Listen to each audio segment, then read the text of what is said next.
अभी 2-3 दिन पहले केंद्र सरकार ने सीए का कानून पास किया था। कल मैंने एक प्रेस कॉन्फ्रेंस करके ये समझाया कि सीए कैसे देश के लिए बेहद खतरनाक कानून है और इसे वापस लिया जाना चाहिए। आज सुबह माननीय गृह मंत्री श्री अमित शाह जी ने, जो कल मैंने प्रेस कॉन्फ्रेंस की थी उसके ऊपर उन्होंने बयान जारी किया है, उसी का जवाब देने के लिए मैं आज आपसे मुखातिब हो रहा हूं।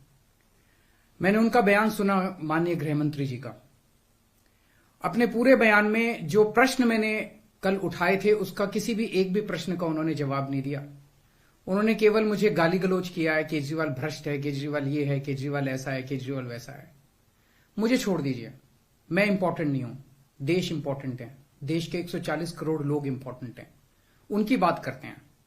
मैं आपसे पूछना चाहता हूं कि आज हम पूरा देश मिलके, सारी सरकारें मिलके अपने देश के बच्चों को रोजगार देने में असमर्थ हैं। जो इतनी भारी संख्या में बाहर से आप पाकिस्तान, बांग्लादेश के लोगों को हमारे देश में लाके बसाना चाहते हो, उनको नौकरियां कहां से दोगे? उनके लिए नौकरियां कहां से आएंगी? पहले अपने बच्चों के लिए तो नौकरी का इंतजाम कर लो।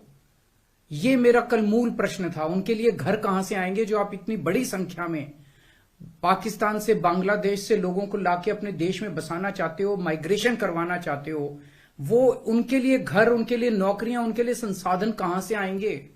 अपने देश में इतनी गरीबी है, अपने देश में ऑलरेडी लोगों के पास नौकरियां नहीं है, घर नहीं है, उनको कहां से लाके बसाओगे? आजादी के बाद काफी बड़े स्तर के ऊपर माइग्रेशन हुआ था। बहुत सारे लोग भारत से पाकिस्तान और बांग्लादेश गए थे और बहुत सारे लोग वहां से इधर आए थे। अब जो ये माइग्रेशन इस सीए की वजह से होने वाला है, ये उससे कहीं ज्यादा बड़ा माइग्रेशन होने वाला है।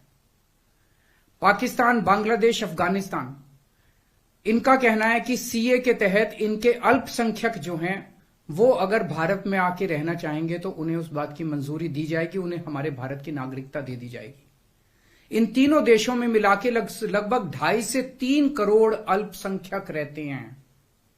पाकिस्तान, बांग्लादेश और अफगानिस्तान में मिला के लगभग 2.5 से 3 करोड़ अल्पसंख्यक रहते हैं। वहां बहुत गरीबी है, उनके पास रोजगार नहीं है। भारत में आना और भारत की नागरिकता मिलना उनके लिए तो बहुत बड़े सपने की तरह है। और अगर हमने भारत के दरवाजे खोल दिए, इतनी बड़ी संख्या में लोग आने वाले हैं जिसकी हम कल्पना भी नहीं कर सकते। इन 2.5-3 करोड़ लोगों में से अगर 1-1.5 करोड़ लोग भी आ गए तो कहां बसाया जाएगा उनको? क्या करेंगे उनका? ये मेरा प्रश्न था माननीय गृह मंत्री जी, जिसका जवाब आपने नहीं दिया। आपका यह कहना है कि 2014 से पहले के लोगों को, जो आ चुके 2014 से पहले, उनको बसाया जाएगा।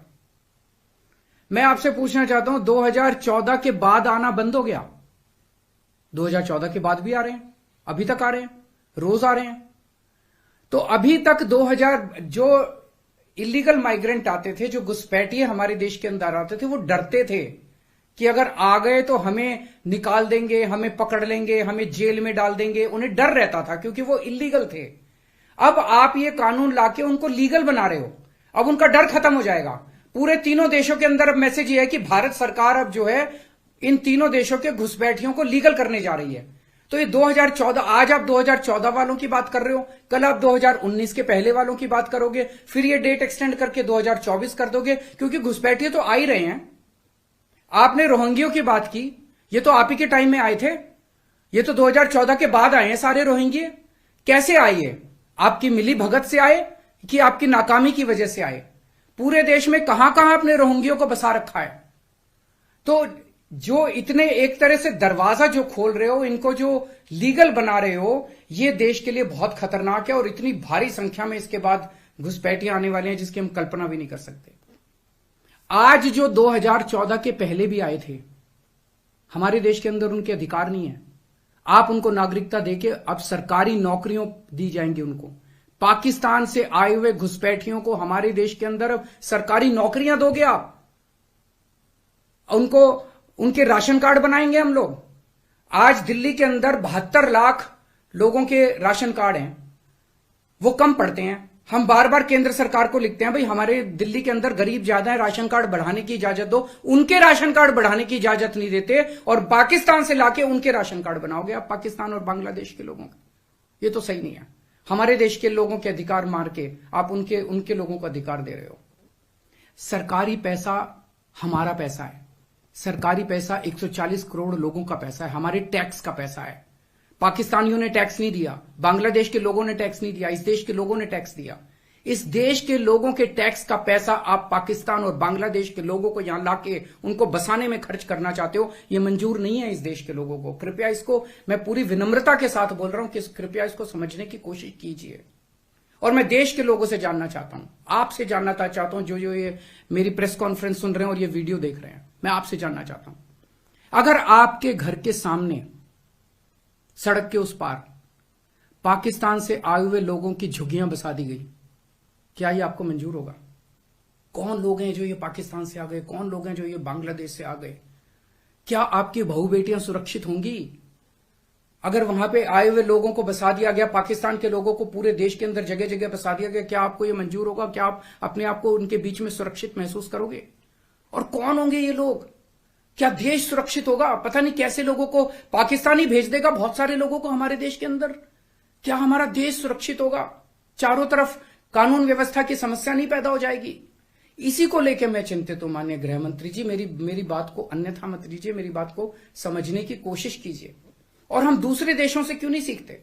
कनाडा का हाल देख लीजिए, क्या हो गया। विकसित देश होता था, उसने अपने दरवाजे खोले, पूरी दुनिया भर से लोग आ गए और अब वो माइग्रेशन बंद कर रहे हैं। इसका लंदन, इसका यूके का हाल देख लीजिए, क्या हो गया। पूरे दुनिया के अंदर आज सारे देश बाहर से आने वाले इमिग्रेंट्स को रोकते हैं और आप दरवाजे खोल रहे हो सबके लिए कि सारे दुनिया के गरीब यहां, पाकिस्तान बांग्लादेश के गरीब सारे आके यहां बस जाएं। हमारे गरीबों की चिंता फिर कौन करेगा?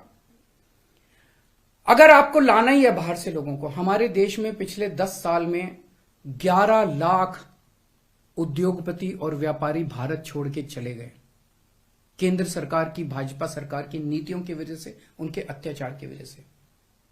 अगर लाना है तो इनको वापस लेके आइए। ये हमारे ही देश के लोग हैं, ये भी भारत के लोग हैं। ये 11 लाख लोग देश को छोड़ के चले गए, ये वापस आएंगे। ये अमीर लोग हैं, इनके पास पैसा है, ये आएंगे, फैक्ट्री लगाएंगे, दुकानें खोलेंगे, व्यापार करेंगे, लाखों बच्चों को रोजगार देंगे। इनको लेके आइए ना, पूरा देश आपका साथ देगा। पर पाकिस्तानियों को और बांग्लादेशियों को हमारे देश के अंदर लाके अगर आप बसाएंगे, ये देश को मंजूर नहीं है।